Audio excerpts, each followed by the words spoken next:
విలాపవాక్యములు 4వ అధ్యాయము. బంగారము ఎట్లు మందగిల్లినది, మేలిమి బంగారము ఎట్లు మార్చబడినది.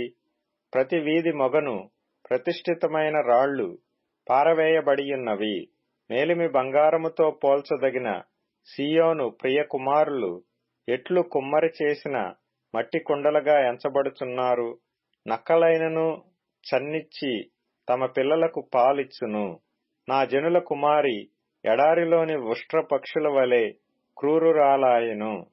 దప్పిచేత చంటిపిల్ల నాలుక వాని అంగిటికి అంటుకొనును. పసిపిల్లలు అన్నమడుగుదురు, ఎవడనూ వారికి పెట్టడు. సుకుమార భోజనము చేయువారు దిక్కులేక వీధులలో పడియున్నారు.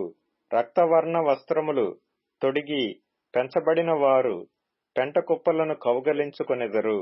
నా జనుల కుమారి చేసిన దోషము సుధమ పాపము కంటే అధికము. ఎవరనూ దానిమీద చెయ్యి వేయకుండానే నిమిషములో ఆ పట్టణము పాడు చేయబడెను. దాని గనులు హిమము కన్నా శుద్ధమైన వారు, వారు పాల కంటే తెల్లనివారు. వారి శరీరములు పగడముల కంటే ఎర్రనివి, వారి దేహ కాంతి నీలము వంటిది. అట్టివారి ఆకారము బొగ్గు కంటే నలుపాయెను. వారిని వీధులలో చూచువారు వారిని గుర్తుపట్టజాలరు. వారి చర్మము వారి ఎముకలకు అంటుకొనియున్నది, అది ఎండి కర్ర వంటిదాయెను. క్షేమహతులు భూఫలములు లేక పొడువబడి క్షీణించిపోయెదరు.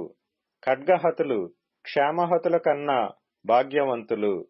వాత్సల్యము గల స్త్రీల చేతులు తాము కనిన పిల్లలను వండుకొనెను. నా జనుల కుమారికి వచ్చిన నాశనములో వారి బిడ్డలు వారికి ఆహారమైరి. యెహోవా తన ఉగ్రతను నెరవేర్చి తన కోపాగ్నిని కుమ్మరించెను.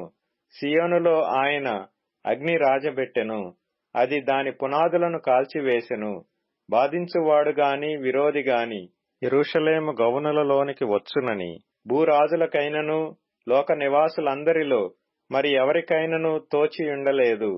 దానిలో నీతిమంతుల రక్తమును ఓడ్చిన దాని ప్రవక్తల పాపములను బట్టియు దాని యాజకుల దోషమును బట్టియు జనులు వీధులలో అందుల వలె తిరుగులాడెదరు.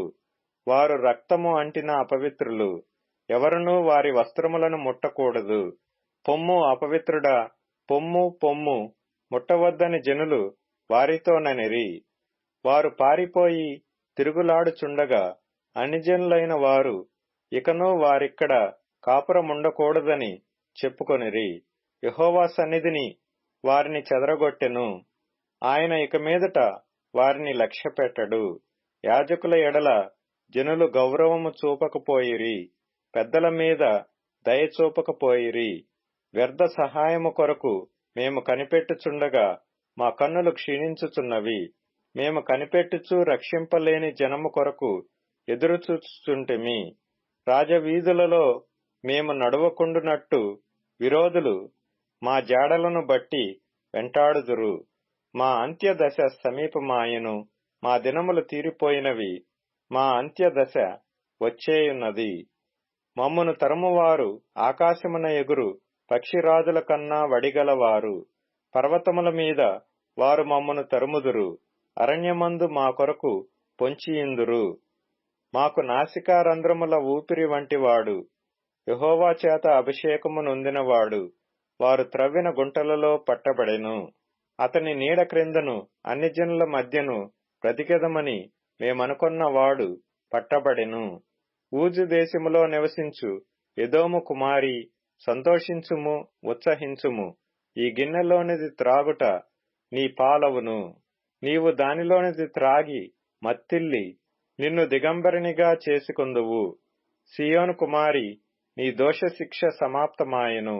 ఇక మీదట ఆయన మరెన్నడును నిన్ను చెరలోనికి కొనిపోడు. ఎదోము కుమారి, నీ దోషమునకు ఆయన శిక్ష విధించును, నీ పాపములను ఆయన వెల్లడిపరచును.